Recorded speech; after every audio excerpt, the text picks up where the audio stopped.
হঠাৎই কেন গরম গরম ডালপুরি কিংবা সিঙ্গারার মতো সাব্বির রহমানকে দলে চাই এই ইস্যু আপনাদের সামনে একদম প্লেটে সার্ভ করা হচ্ছে এমনি এমনি, নাকি এর পেছনে উদ্দেশ্য আছে? উদ্দেশ্য আছে, এবং সেই উদ্দেশ্যটা অনেক ক্ষেত্রেই হয়তো আপনারা বুঝতে পারছেন না, অথবা বুঝেও না বোঝার মতো যে উট পাখির মতো বালুতে মাথা গুঁজে আছেন। সাব্বির রহমানকে নিয়ে আলোচনা শুরু করাটা জরুরি। সাব্বির রহমানকে দলে ফেরাইতে হবে। আচ্ছা ঠিক আছে, ফেরান। কি কারণে ফেরাবেন? একদা বাংলাদেশ জাতীয় দলে সাব্বির রহমান নামে নীল চোখের এক ছেলে এসেছিল, যার প্রচন্ড রকম পটেনশিয়াল, বল পেটাতে খুব পছন্দ করেন। সেই পটেনশিয়ালের 10-15% দেখিয়ে তিনি ধূমকেতুর মতো, সোহাগ গাজীর মতো কিংবা অন্যান্যদের মতো হারিয়ে গেছেন। এখন তাহলে কেন তাকে দলে ফেরানোর কথা? কোথায় খেলছেন তিনি?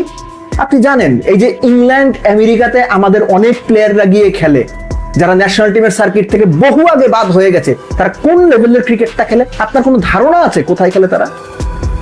বাংলাদেশে বিভিন্ন জায়গায় খ্যাপের টুর্নামেন্ট হয় না, ওগুলো হচ্ছে খ্যাপের টুর্নামেন্ট। এখন খ্যাপের টুর্নামেন্টে ওই সমস্ত জায়গায় আশরাফুল দেশ্য করেন, আবু জায়েদ চৌধুরী রাহি পেস বোলার সিলেটের, তিনিও সেখানে ব্যাটিং করে 100 করেন। এগুলো জানেন আপনারা, খোঁজ রাখেন। কিন্তু ওইখানে সাব্বির ভালো করছে কিংবা 200 স্ট্রাইক রেটে রান করছে বলে আপনারা মনে করছেন সাব্বিরকে জাতীয় দলে ফেরাইতে হবে। কেননা তাওহিদ হৃদয় ঠিক মতো রান করতে পারছে না, অমুকের ব্যাটে রান নাই, তমুকের ব্যাটে রান নাই, মিরাজ পারছে না, তাই সাব্বিরকে নিয়ে আসো। বিশ্বাস করেন, এটা জাস্ট আপনাদেরকে গেলানোর চেষ্টা করা হচ্ছে। কেননা আপনাদেরকে যারা এইভাবে চিন্তা করেন তাদেরকে গেলানো সহ। তখন সাব্বিরকে 3rd গ্রেড 4th গ্রেড একটা খ্যাপের টুর্নামেন্টে ভালো খেলার পর একটা সুযোগ বুঝে আপনাদের সামনে যদি এনে দেয়া যায় সাব্বিরকে দলে চাই, আপনি লাফাবেন, সেটাই স্বাভাবিক। এখন আমি দেখতে চাই যে বাংলাদেশের নির্বাচক কমিটি, তারা আসলে সবসময় তারা ফেসবুক জনতার কথা শুনে সিদ্ধান্ত নিতেই পছন্দ করেন, যেদিকে হাওয়া সেদিকেই যাওয়ার চেষ্টা করেন, যে আসলেই তারা সাব্বিরকে নিয়ে কি ভাবছেন।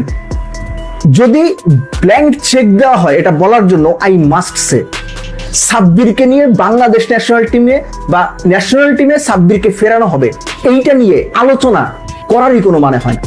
আপনি আমাকে যা খুশি তাই মনে করতে পারেন। সাব্বির পিএসএল এ পারফর্ম করতো, বিগ ব্যাশে পারফর্ম করতো, লঙ্কান প্রিমিয়ার লিগে পারফর্ম করতো, কিংবা ওয়েস্ট ইন্ডিয়ান বা ক্যারিবিয়ানে যে T20 টুর্নামেন্ট হয়, কিংবা বিপিএল এ, কিংবা আপকামিং যে NCL T20 আছে, এই সমস্ত জায়গায় যদি সাব্বির পারফরমেন্স করতো, আমি অবশ্যই বলতাম তাকে যেন বিবেচনায় নেওয়া হয়, ফিউচার চিন্তা করে নেওয়া হয়। তার বয়স 33, এরপরও তার কাছ থেকে যদি 2 বছরের সার্ভিস পাওয়া যায়, ওয়াই নট?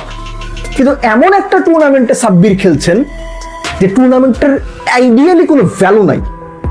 এরকম একটা ভ্যালুলেস টুর্নামেন্ট খেলার পর একজন ক্রিকেটারকে ন্যাশনাল টিমে ফেরাইতে হবে, এটা যারা চিন্তা করেন না, তাদের চিন্তা অসৎ চিন্তা, উদ্দেশ্য প্রণোদিত চিন্তা।